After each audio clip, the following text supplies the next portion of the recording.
Hello and welcome to Afternoon Tea with Karen.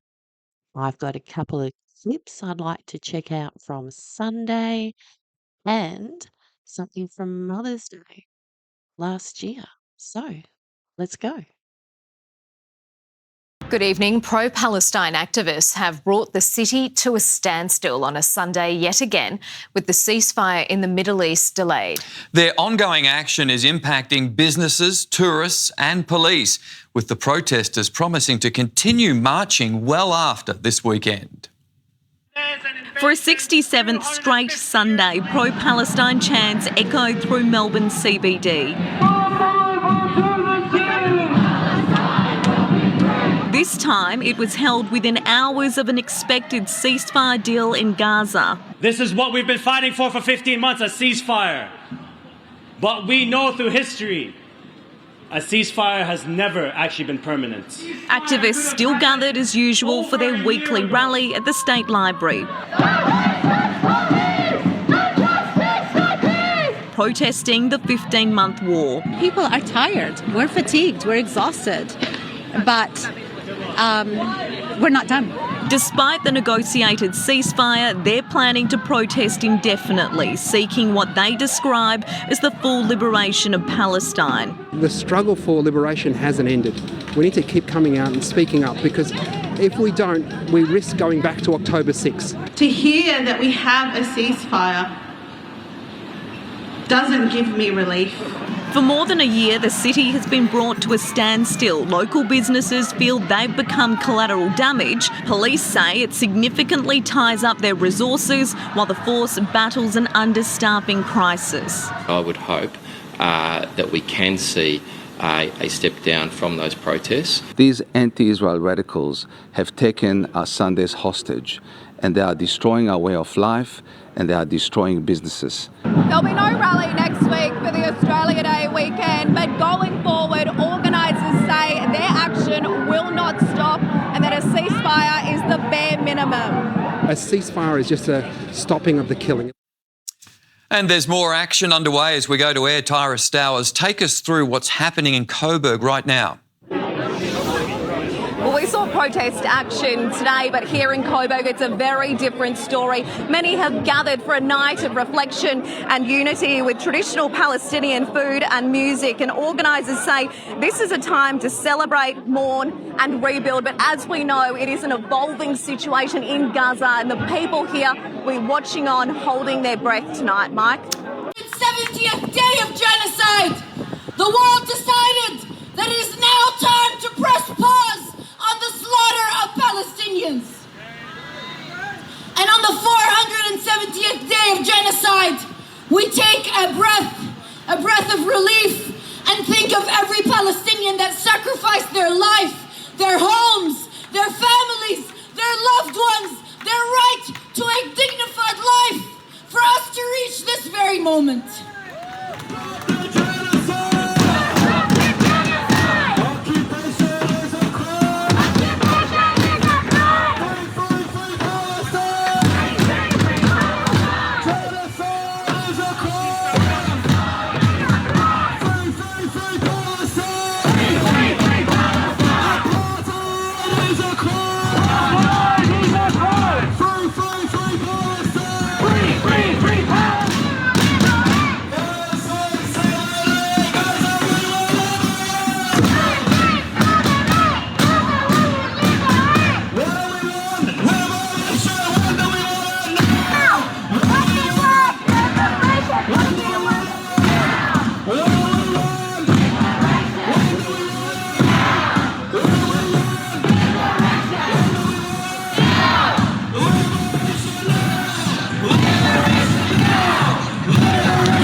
I want a free Palestine for Mother's Day. I want this war to end, this genocide to stop.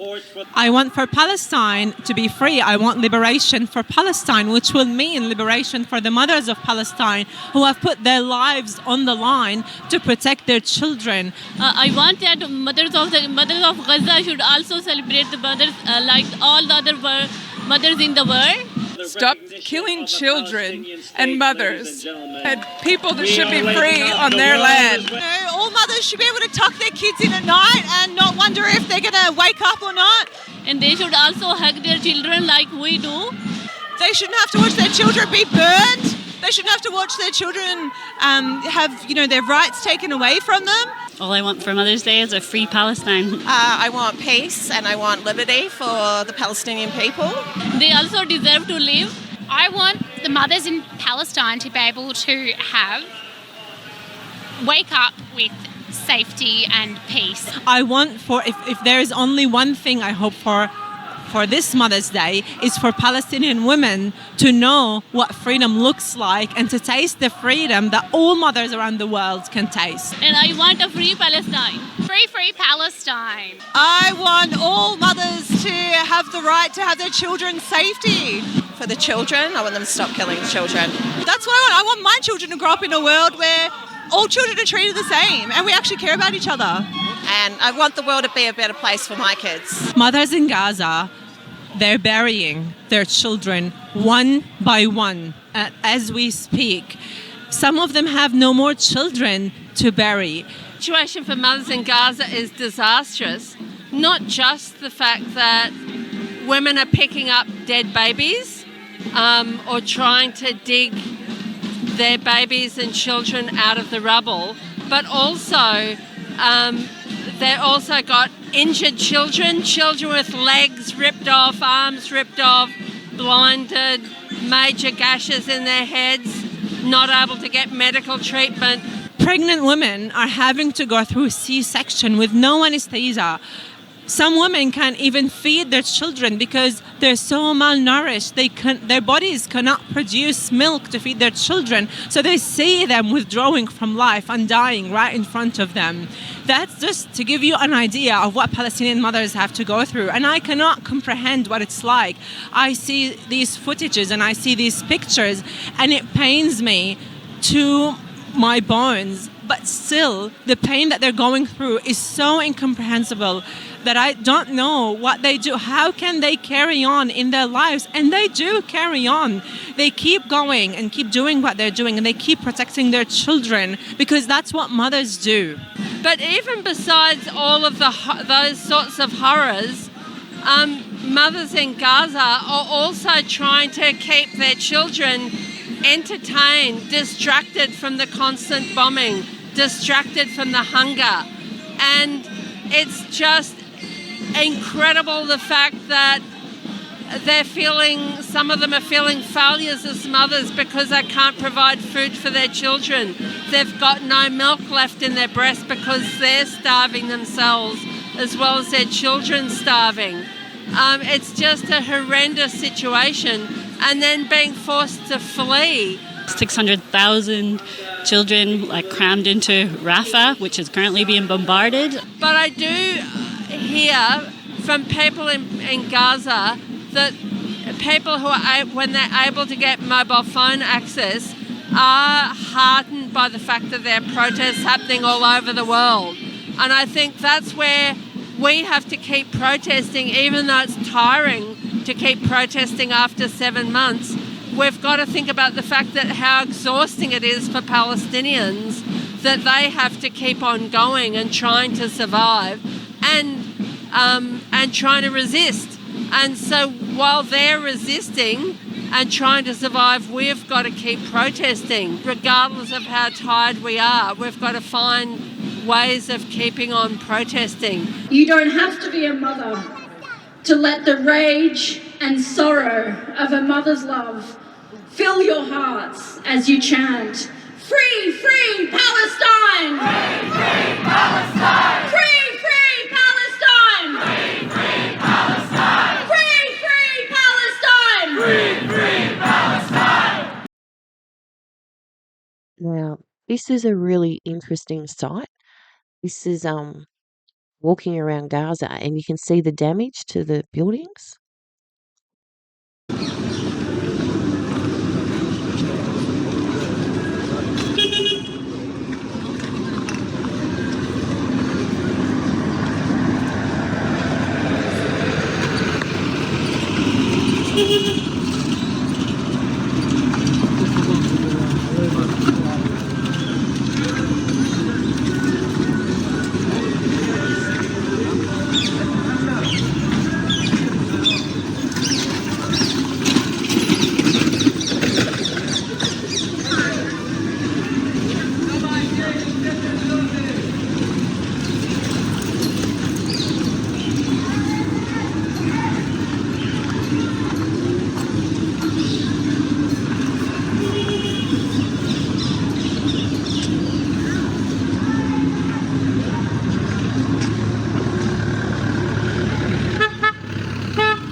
That'll do. See you later. Bye.